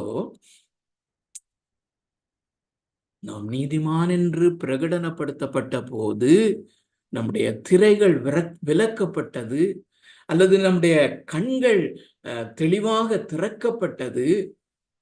அப்பொழுது இந்த மகிமையை நாம் கண்டோம். இந்த மகிமையை, இந்த இயேசு கிறிஸ்துவனுடைய மகிமையின் அறிவாகிய ஒளி, அல்லது தேவனுடைய மகிமையின் அறிவாகிய ஒளியை இந்த இயேசு கிறிஸ்துவின் முகத்திலே நாம் கண்டோம், அவரை அறிந்தோம், அவருடைய அன்பு என்னிலே ஊற்றப்பட்டது. சோ இன்னும் இன்னும் இன்னும் என்னுடைய அன்றாட வாழ்க்கையிலே அவருடைய மகிமையை நான் காண காண காண அவருடைய அன்பை நான் ருசிக்க ருசிக்க இது எப்படி வரும்? அவர் தன்னை வெளிப்படுத்தும் போது. நல்ல கவனிங்க. அதைத்தான் ரோமருக்கு எழுதின நிருபம் 5வது அதிகாரம் 6வது வசனத்திலிருந்து 11வது வசனம் வரையிலும் அந்த வெளிப்படுத்துகிற காரியம் அல்லது தெரியப்படுத்துகிற காரியம் இங்கே சொல்றாருல்ல. இந்த யோவான் 17வது அதிகாரம் 26வது வசனத்துல நீர் என்னிடத்தில் வைத்த அன்பு அவர்களிடத்தில் இருக்கும்படிக்கும் நானும் அவர்களில் இருக்கும்படிக்கும் உம்முடைய நாமத்தை அவர்களுக்கு தெரியப்படுத்தினேன், அல்லது உம்மை நான் அவர்களுக்கு தெரியப்படுத்தினேன், உம்முடைய அன்பை அவர்களுக்கு தெரியப்படுத்தினேன், உம்முடைய மகிமையை அவர்களுக்கு தெரியப்படுத்தினேன், இன்னமும் தெரியப்படுத்துவேன். அப்போஸ்தலனாகிய பவுல் மூலமாக இன்னமும் தெரியப்படுத்தி இருக்கிறார். அதை தான் நம்ம பார்க்க போறோம். டைம் நேரம் ஆயிடுச்சு. பட் ஸ்டில் நம்ம தொடர்ந்து இதுல இருந்து பிக்கப் பண்ணுவோம். இன்னும் ஒரு காரியத்தை நிச்சயமாக நான் சொல்ல வேண்டும். அருமையான தேவனுடைய பிள்ளைகளை, இந்த ஜான் ஓவனுடைய ஒரு கொட்டேஷன், கொஞ்சம் பெரிய கொட்டேஷன் தான். இங்கிலீஷ்ல இருந்தாலும் நான் தெளிவாக உங்களுக்கு முன்பதாக வைக்க விரும்புகிறேன். கடந்த வாரத்துல எனக்கு மிகவும் ஆசீர்வாதத்தை கொண்டு வந்த ஒரு கொட்டேஷன் இந்த ரோமருக்கு எழுதின நிருபம் 5வது அதிகாரம் 5வது வசனத்தையும் அதை தொடர்ந்துள்ள வசனங்களையும் ஆதாரமாக நீங்கள் வைத்துக் கொள்ளுங்கள். இந்த கொட்டேஷனுக்கு போறதுக்கு முன்னால யோவான் எழுதின சுவிசேஷம் 17வது அதிகாரம் 24 முதல் 26 வரை உள்ள வசனங்கள் நம்ம படிச்சோம் இல்லையா, அதையும் மனதிலே வைத்துக் கொள்ளுங்கள். ரொம்ப எனக்கு புரியலையேன்னு சொல்லி யாராவது சொல்வீங்கன்னா பரவாயில்ல, அதுல ஸ்ட்ரக்அப் ஆகாதீங்க. இப்போ இந்த கொட்டேஷனுக்கு வாங்க.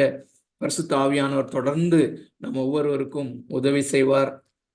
என்ன சொல்லுகிறார் என்றால், அதாவது நல்ல கவனிங்க, கடந்த வாரத்திலே எழுப்பப்பட்ட அந்த கேள்வி.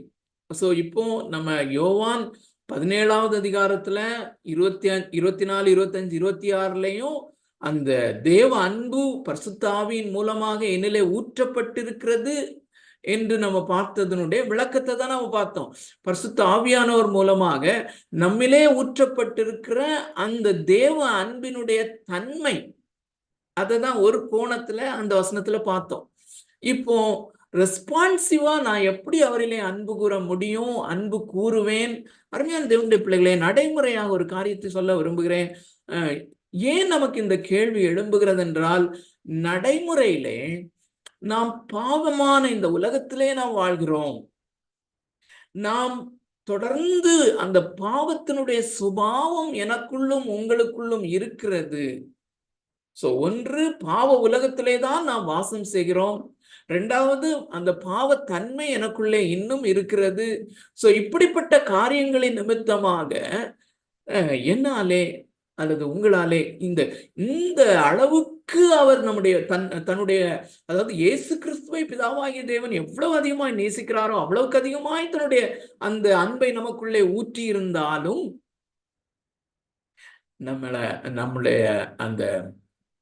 நம்மளால அந்த ஃபுல் பொட்டன்ஷியலா அதை என்ஜாய் பண்ண முடியாததற்கு காரணம் இந்த காரணங்கள் தான். அதை எப்படி மேற்கொள்வது என்கிற காரியத்தை இந்த ஜான் ஓவன் எழுதியிருக்கிறார். ரொம்ப ஆச்சரியமான ஒரு காரியம். வாசிக்கிறேன். ஒவ்வொரு கமா போட்டு எழுதியிருக்கிறாரு. ஒவ்வொரு கமாலையும் நிறுத்தி அதுக்கு தமிழ் சொல்ல ட்ரை பண்றேன். பரிசுத்த ஆவியானவர் நிச்சயமா நமக்கு உதவி செய்வார். அவர் எழுதுகிறார், sometimes it may seems that he has withdrawn from us. அவர் எழுதுகிறார், சில வேளைகளிலே தேவன் தன்னை நம்மிடத்திலிருந்து பிரித்து கொண்டது போல நாம உணர்கிறோம். இது நம்ம எல்லாருடைய எக்ஸ்பீரியன்ஸா கண்டிப்பாக இருக்க முடியும். திரும்பியும் வாசிக்கிறேன். Sometimes it may seems that he has withdrawn from us. சில வேளைகளிலே தேவன் தன்னை நம்மை விட்டு பிரித்து கொண்டது போல நமக்கு தோன்றலாம். We cannot hear his voice. அவருடைய சத்தத்தை நம்மால் கேட்க முடிவதில்லை. Nor see his face. அவருடைய முகத்தை நம்மால் பார்க்க முடிகிறதில்லை. nor experience any sense of his love. அவருடைய அன்பை என்னாலே உணர்ந்து கொள்ள முடிவதில்லை. பாருங்க, அன்பை அவர் ஊற்றி இருக்கிறார் என்பது உண்மை. அவர் சொல்கிறார், இந்த பரிசுத்தவான் சொல்கிறார், nor experience any sense of his love. அவருடைய அந்த ஊற்றப்பட்ட அன்பை என்னால உணர்ந்து கொள்ள முடிவதில்லை. even though we diligently seek him.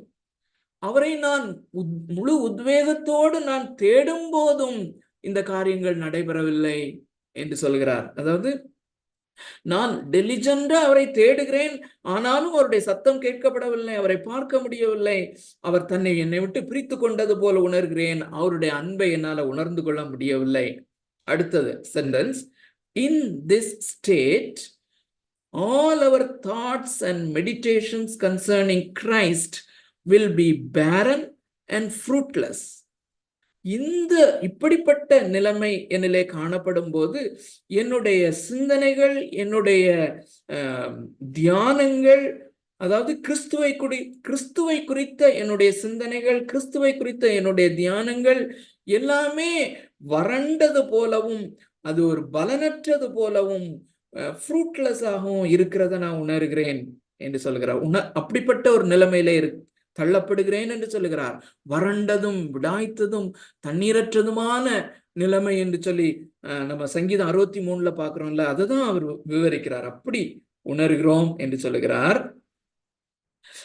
Comma போட்டிருக்கிறாரு. அதோடு மாத்திரம் இல்ல, bringing no spiritual refreshment. அந்த மாதிரி சமயங்கள்ல எனக்கு ஆவிக்குரிய பிரகாரமாக எந்த ஒரு சாட்டிஸ்பாக்சனும், ஜாய், சந்தோஷமும் இல்லை, மகிழ்ச்சியும் இல்லாமல் போய்விடுகிறது. டு அவர் சோல்ஸ், என்னுடைய ஆத்மாவுக்கு இப்படிப்பட்ட நிலைமை ஏற்படுகிறது என்று சொல்லுகிறார். அடுத்த சென்டென்ஸ் நல்ல கவனிங்க.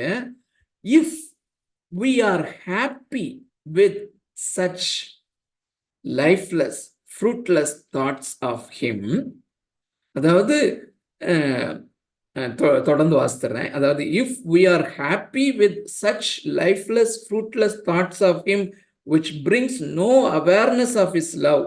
இப்படி இயேசு கிறிஸ்துவனுடைய தேவனுடைய அன்பை நான் உணர்ந்து கொள்ள முடியாதபடி இருக்கிற இந்த ஒரு வறண்டதான இந்த ஒரு நிலைமையில நாம் சந்தோஷம் அடைந்தால், அல்லது இதிலே திருப்தி அடைந்தவர்களாக இருந்தால், அல்லது இதை குறித்து கவலையினமாக இருந்தால், comma போட்டிருக்கிறாரு, nor give us any sight of the glory of his person. இந்த இயேசு கிறிஸ்துவனுடைய அல்லது தேவனுடைய மகிமையை குறித்த அந்த மகிமையை பார்க்க வேண்டும் என்கிற அந்த ஒரு ஆசை என்ன இல்லாம இருக்கிறது இல்லவா?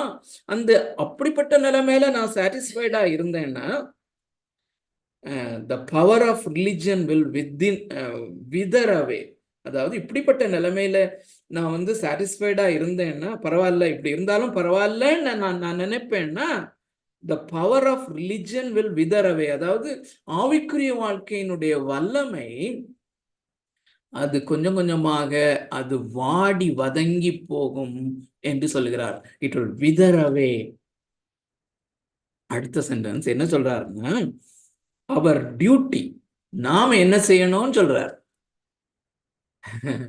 ஸோ இந்த பியூரிட்டன்ஸ் எழுதும் போது இந்த டியூட்டி அப்படிங்கிற காரியத்தை நிறைய எழுதுவாங்க. அந்த ஜோனத்தான் எட்வர்ட்ஸுடைய ஒரு சில காரியங்களை இந்த நாட்கள்ல நான் டிரான்ஸ்லேட் பண்ணும்போது அவரும் இதே வேர்ட்ஸை யூஸ் பண்றாரு. ஸோ அதாவது என்னுடைய பொறுப்பு, நான் என்ன செய்யணும். அவர் duty is fully expressed by the spouse in the song of Solomon. இந்த உன்னத பாட்டிலே இந்த சூலமித்தியாள் என்கிற அந்த ஸ்திரீ உன்னத பாட்டிலே அந்த மணவாட்டியாக வர்ணிக்கப்பட்டிருக்கிற அந்த ஸ்திரீ சொல்லுகிற காரியத்தை தான் செய்ய வேண்டும் என்று 2 ரெஃபரன்ஸ் கொடுத்திருக்கிறார். அந்த 2 ரெஃபரன்ஸையும் வாசித்து அதோட நம்ம முடிக்கலாம். அதை தொடர்ந்து கொஞ்சம் 1-2 சின்ன சென்டென்சஸ் இருக்கிறது, அதையும் வாசித்து நம்ம முடிச்சிடலாம். ஸோ இப்படிப்பட்ட அந்த சூழ்நிலையிலே நம்முடைய டியூட்டி, நான் என்ன செய்ய வேண்டும் என்று சொல்வதற்கு உன்னத பாட்டின் புஸ்தகம் 3வது அதிகாரம் 1-4 வசனத்தை சொல்கிறார். முதலாவதாக, அருமையான தேவனுடைய பிள்ளைகளே, இந்த உன்னத பாட்டு புஸ்தகத்துக்கு போகும்போது கொஞ்சம் நமக்கு ஒரு சங்கோச்சமாக தோன்றலாம். இந்த இப்பொழுது நாம் வாசிக்கிற 2 வேத பகுதியையும் நான் விளக்கப் போகிறதில்லை. ஆனா நிச்சயமாக அதை நான் வாசிக்கும் பொழுது, நீங்க ஃபாலோ பண்ணும்போது, அது அது என்ன மீன் பண்ணுது அப்படிங்கிறத நீங்களும் புரிஞ்சுக்க முடியும், நானும் புரிந்து கொள்ள முடியும். ஒருவேளை புரிந்து கொள்ள முடியலைன்னா நம்ம பிறகு வருகிற நாட்கள்ல அதை நம்ம டிஸ்கஸ் பண்ணலாம். ஆனா இது வாசிக்கும் போதே நம்ம தெரிந்து கொள்ளலாம். அருமையான தேவனுடைய பிள்ளைகளே, அதுல வேற ஒண்ணும் இல்ல. அந்த அதை பாடுகிற அந்த சூலமித்தியாளுடைய அந்த ஸ்தானத்துல நம்மளை வச்சா போதும். இயேசு கிறிஸ்துவனுடைய ஸ்தானத்துல அவ யாரை குறித்து பாடுகிறாளோ அதை நீங்க கற்பனையிலே கொண்டு வந்தா போதும். உன்னத பாட்டின் புஸ்தகம் 3வது அதிகாரம் 1 முதல் 4 வசனங்களை முதலாவது அவர் கோட் பண்ணுகிறார்.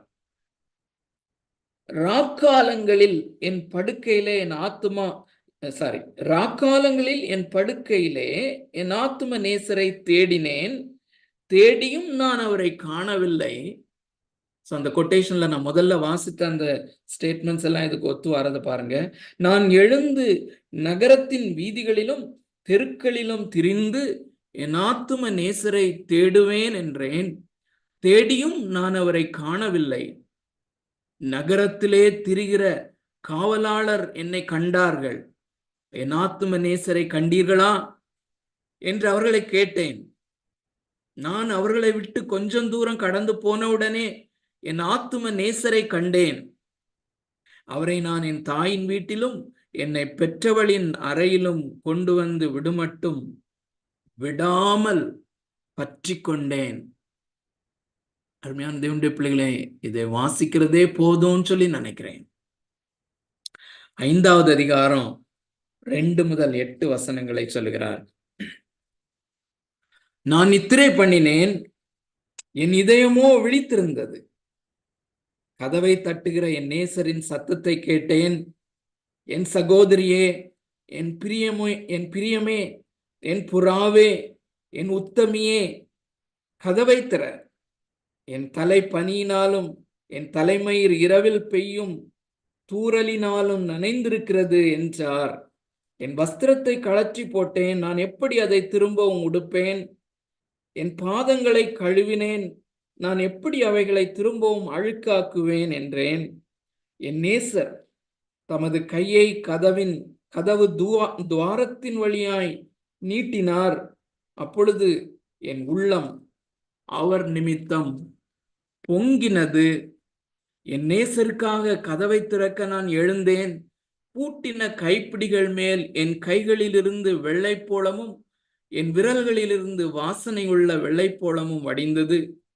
என் நேசருக்கு கதவை திறந்தேன், என் நேசரோ இல்லை,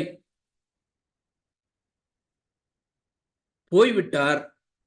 அவர் சொன்ன வார்த்தையால் என் ஆத்துமா சோர்ந்து போயிற்று. அவரை தேடினேன், அவரை காணவில்லை. அவரை கூப்பிட்டேன், அவர் எனக்கு மறு உத்தரவு கொடுக்கவில்லை. நகரத்தில் திரிகிற காவலாளர் என்னை கண்டு என்னை அடித்து என்னை காயப்படுத்தினார்கள். அலங்கத்தின் காவற்காரர் என் மேல் இருந்த என் போர்வையை எடுத்துக்கொண்டார்கள். எருசலேமின் குமாரத்திகளே, என் நேசரை கண்டீர்களானால் நான் நேசத்தால் சோகமடைந்திருக்கிறேன் என்று அவருக்கு சொல்லும்படி உங்களை ஆணையிடுகிறேன். வேற ஒன்றும் அல்ல. அருமையான தேவனுடைய பிள்ளைகளே, எப்படிப்பட்ட ஒரு டெஸ்பரேட்டான ஆத்தும நேசரை தேடுகிற ஒரு தேட்டம் என்பது மாத்திரம் கிராஸ் பண்ண முடிஞ்சிருக்கோன்னு நினைக்கிறேன். தொடர்ந்து அந்த கொட்டேஷனை வாசித்து முடிக்கிறேன். When in such a state we must diligently seek him in prayer. இப்படிப்பட்ட நேரங்களிலே அவரை ஆதங்கத்தோடு ஜெபத்திலே தேட வேண்டும். மெடிடேஷன் தியானம். ரோமருக்கு எழுதின நிறுவம் 5வது அதிகாரம் தொடர்ந்து இன்னைக்கு நம்ம பண்ண முடியாது. இந்த 6ல இருந்து 11வது வசனம் வரையிலும் நம்ம படிக்க போறோம்ல, அந்த காரியங்களை மெடிடேட் பண்றது. அது மாத்திரம் இல்ல, அந்த பேசேஜ் ரிச் பேசேஜ், அது நமக்கு போதுமான கண்டென்ட்ஸை நமக்கு கொடுக்கிறது. அந்த தியானம். அடுத்தது மோர்னிங் துக்கத்தினாலே அந்த சூலமித்தியால் துக்கத்தோடு அங்கேயும் இங்கேயும் ஓடுறால, அந்த மோர்னிங் ரீடிங் வாசித்தல், தேவனுடைய வசனத்தை புரியாட்டாலும் வாசித்துக் கொண்டே இருக்குதல் and hearing his word, அவருடைய வசனத்தை கேட்டு அல்லது பிரசங்கங்களை கேட்குதல். பிரசங்கங்கள்னா இந்த நாட்கள்ல யூடியூப்ல வர்ற பிரசங்கங்கள் இல்ல. அருமையான தேவனுடைய பிள்ளைகளே, அப்படிப்பட்ட தமிழ் பிரசங்கங்களை தூக்கி எறிஞ்சிடலாம் ப்ளீஸ். சோ இங்க இந்த தேவ மனிதன் எதை குறிப்பிடுகிறார் என்றால், எப்படிப்பட்ட பிரசங்கங்களை குறிப்பிடுகிறார் என்றால், அந்த rich with doctrines, incarnation. Christmas அப்படின்னு சொன்னா அந்த கிறிஸ்துமஸை கொண்டாடுகிற அந்த டாக்ட்ரின் ஆஃப் இன்கார்னேஷன் அப்படிங்கிற உபதேசத்துக்குள்ள போனோம்னா இந்த கிறிஸ்துமஸ் நமக்கு உண்மையிலே திக்குமுக்காடுகிற ஒரு கிறிஸ்துமஸ் ஆக மாறி போகும். அப்படிப்பட்ட ஒரு வியப்புணர்வும் விந்தை உணர்வும் வரும். அப்படிப்பட்ட போதனைகள் போதிக்கிற தமிழ் பிரசங்கிமார் யார் என்பது ஒரு சைடு சேலஞ்சா உங்களுக்கு முன்பதாக வைக்கிறேன். சோ அவர் என்ன சொல்றாருன்னா, இந்த சூலமித்தியால் தேடின அந்த காரியத்துக்கு எதையெல்லாம் ஒப்பிடுறாருன்னு சொன்னா, அது போல நம்ம டிலிஜென்டா ஜபத்தினாலும் மெடிடேஷன், ஜபத்தினாலும் தியானத்தினாலும் துக்கத்தினாலும் வேதத்தை வாசிப்பதினாலும் செய்திகளை கேட்பதினாலும், அதாவது அந்த பிரைவேட் பப்ளிக் வர்ஷிப்ல ஆராதனைகளிலே சென்று தேவனுடைய பிரசங்கங்களை, கர்த்தருடைய வார்த்தையை பிரசங்கிக்கிற பிரசங்கங்களை கேட்குதல்.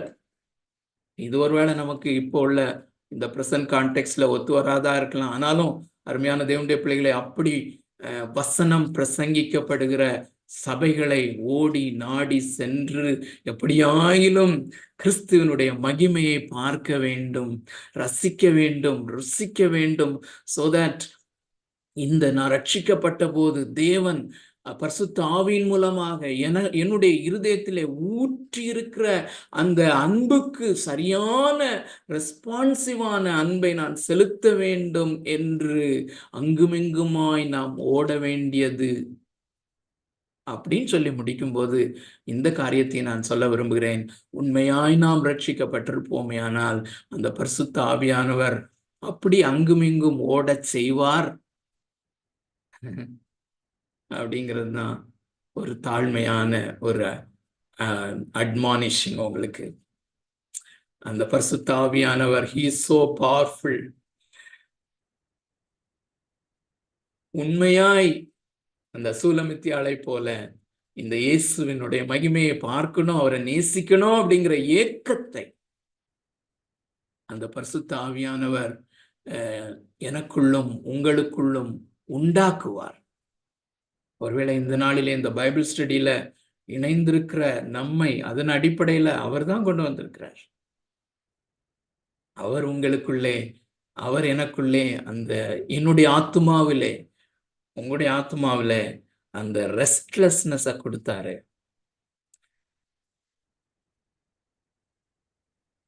என்னுடைய ஆத்மாவும் உங்களுடைய ஆத்மாவும் இந்த ஆத்தும நேசரை கண்டடையும் வரையிலும்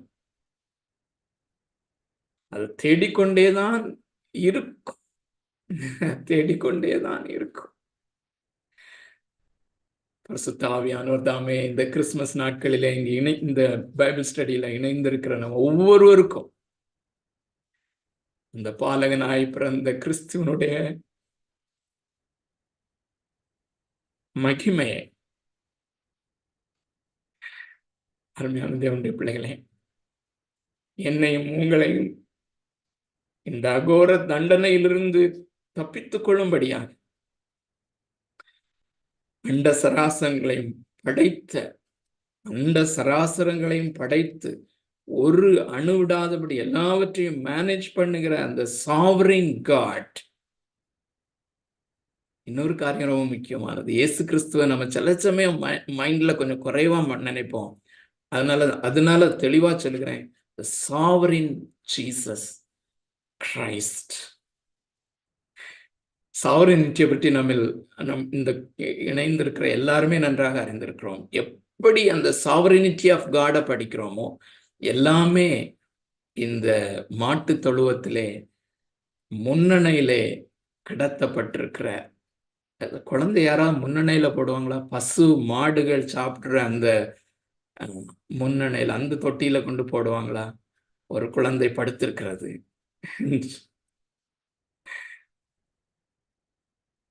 He is sovereign God.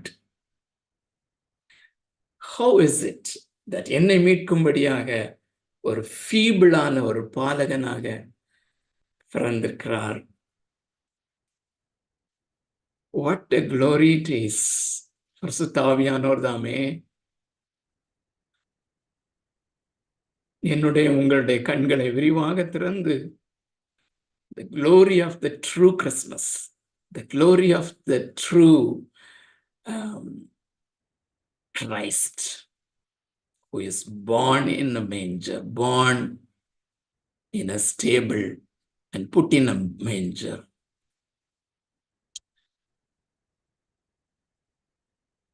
அதனுடைய மேன்மையை, அதனுடைய மகிமையை அறிந்து இந்த கிறிஸ்துவை செலிப்ரேட் பண்ண அவர் நமக்கு கிருபை பாராட்டுவாராக. ஓவர் டு தம்பி Ilango or Joshua. Thank you.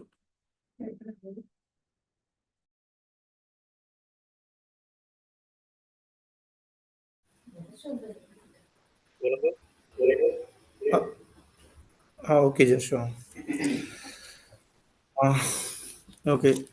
So இந்த அட்வென்ட் டேஸ் அப்படின்னு சொல்கிறதான அந்த கிறிஸ்து பிறந்த இந்த நாட்களில் அநேக திருச்சபைகளில் என்ன காரியங்களை பேசி கொண்டிருக்கிறார்கள் அப்படின்றதும் லைக் 2000 வருஷங்களுக்கு முன்பாக லூக்கா அந்த 2வது அதிகாரத்தில் இயேசு இந்த பூமியிலே பிறந்த பொழுது மெய்ப்பொருளுக்கு அறிவிக்கப்பட்டதான அந்த காஸ்பல் அல்லது அந்த மேஜிஸ் அவரை தேடி போய் அவருக்கு முன்பாக தாழ விழுந்து ஆக்சுவலாக இங்கிலீஷ் பைபிளில் மேத்யூவில் நான் ரீசெண்டாக படிக்கும் பொழுது ஜஸ்ட் தமிழ் பைபிளே வாசிக்கிறேன். 2வது அதிகாரம்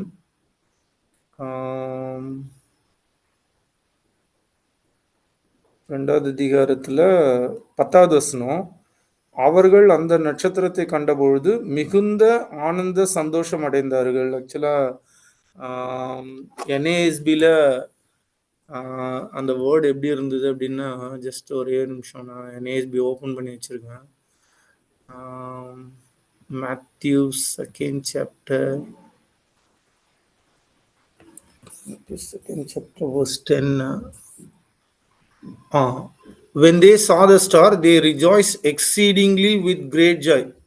பேசிக்கா இது வந்து ஆக்சுவலா ஆரம்பம். அப்போ when they worshipped 11 அந்த verse 11ல சொல்லுது, and after they came into the house they saw the child with his mother Mary and they fell down and worshipped him. Then they opened their treasures and presented to him gifts of gold, frankincense and myrrh. So நம்ம இன்னைக்கு அந்த யோவான் 17வது அதிகாரம் அந்த high priestly prayer கேட்கும் பொழுது எவ்வளோ பேர் ஆனந்த மகிழ்ச்சி அடைஞ்சிங்க அப்படின்னு தெரில. யோசிச்சு பாருங்களேன். ஸோ பிதா குமாரனை எப்படி நேசிக்கிறாரோ அப்படி பிதா நம்மை நேசிக்கும்படிக்கும் நாம அந்த ரெசிப்ரோக்கல் அந்த திரும்பி கிறிஸ்துவை நேசிப்பதற்கும் அவர் எவ்வளோ உண்மையுள்ள தேவனாக. ஸோ அதுதான் நம்ம எபேசியர் 3ல படித்தது. அந்த சகல பரிசுத்தவான்களோடு கூட கிறிஸ்துவின் அன்பின் ஆழம் அகலம் நீளம் உயரம் என்னதென்று அறிந்து உணர்க்கும்படிக்கு தேவன் தமது மகிமையின் ஐஸ்வர்யத்தின்படியே அதை தந்தருள்வார் அப்படின்னு தான் வேதம் சொல்லுகிறது. அதை தான் பவுல் சொல்றாரு, நாம் வேண்டிக் கொள்ளுகிறதற்கும் நினைக்கிறதற்கும் மிகவும் அதிகமாய். இன்னைக்கு பிரசங்கிக்கிற அநேகர், சமீபத்தில் எனக்கும் ஒரு 42 வருஷமாய் பிரசங்கிக்கிற ஒரு மிகப்பெரிய சகோதரி டிவியில பிரசங்கிக்கிறவங்களுக்கும் டிபேட் ஆயிடுச்சு. அந்த வசனம் இல்லை, அது டாக்ஸாலஜி, அது அந்த வசனத்துல இருந்து பிரிக்கணும்னு நாங்க வேதம் அப்படி பிரிக்கவே இல்லை. வேதம் சொல்லுகிறது குமாரனாகிய கிறிஸ்துவை அந்த லெவலுக்கு ரசிக்கணும் அப்படின்னு தான். ஸோ மெய்யாகவே கிறிஸ்மஸை நம்ம அங்கிள் தான் சொன்னாங்கன்னு நினைக்கிறேன் last week, we are not celebrating Christmas, we are celebrating the Christ, the object of Christmas.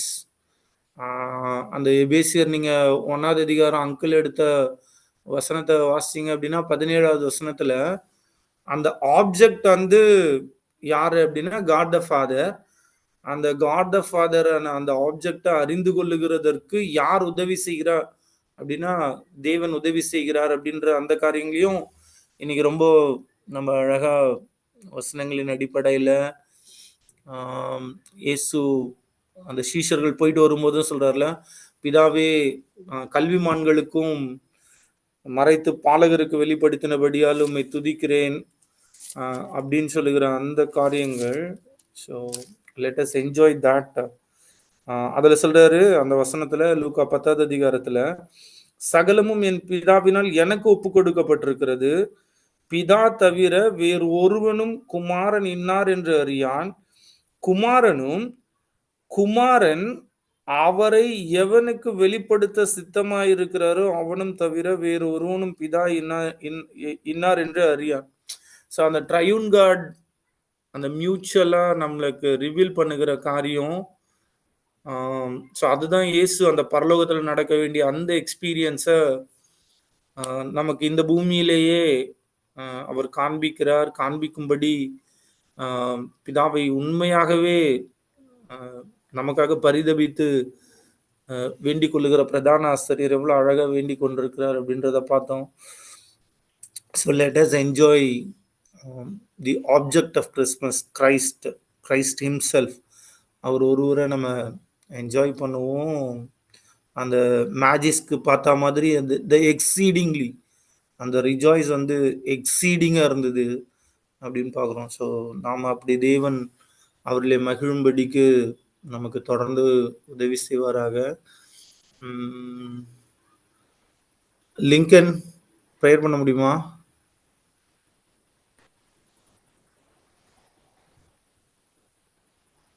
Lincoln okay. Yes Lincoln, டிராவல்ல இருக்கீங்களா? இல்ல நான் பண்ணல. ஓகேப்பா. Go ahead.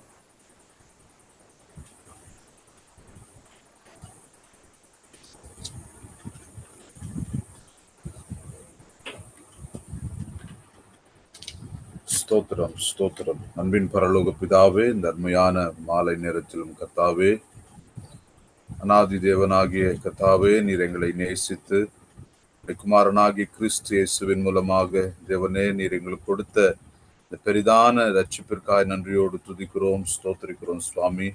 இந்த நாட்களிலும் தேவனே இந்த ரோமர்கள் எழுதின நிருபத்தை தியானிக்கும்படியாய் நீர் எங்களுக்கு காட்டின கிருபைகளுக்காய் நன்றி செலுத்துகிறோம்.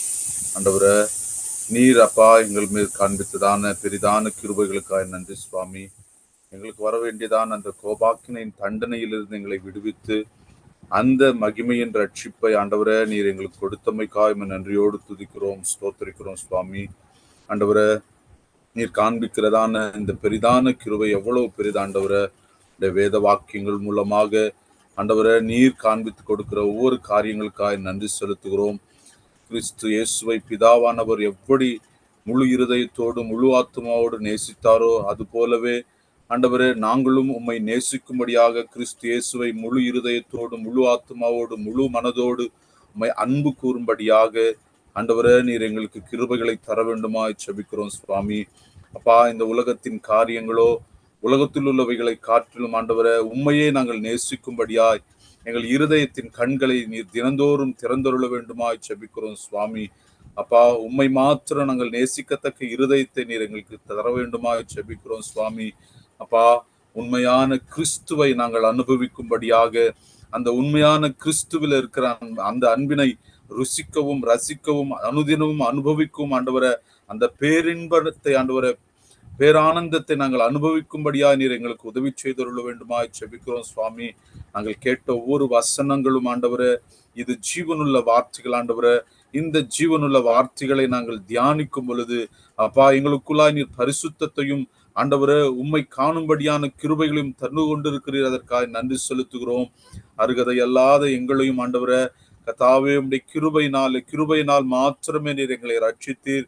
அதற்காக நன்றி செலுத்துகிறோம் சுவாமி. எங்களை முழுமையாக உம்முடைய சமூகத்திலே தாழ்த்தி அர்ப்பணிக்கிறோம். கர்த்தர் நீர் எங்களை பலப்படுத்துவீராக.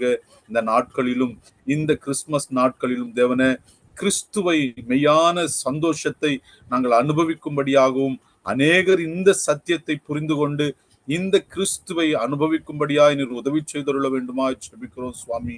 எங்களையும் அர்ப்பணிக்கிறோம் அப்பா.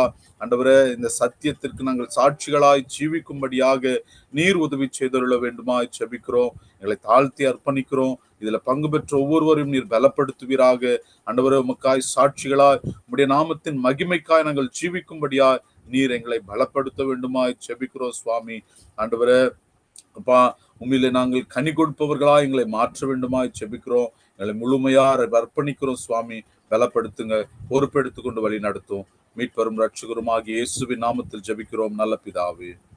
ஆமென். Thanks Lincoln.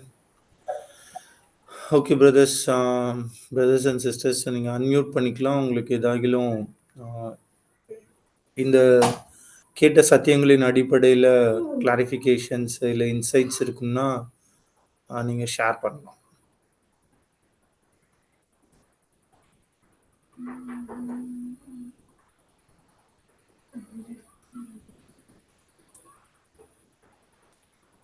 ஜஸ்ட் ஒரு காரியம், நான் குரூப்பில் இந்த சேட் பாக்ஸில் ஒரு லிங்க் போட்டிருக்கேன்.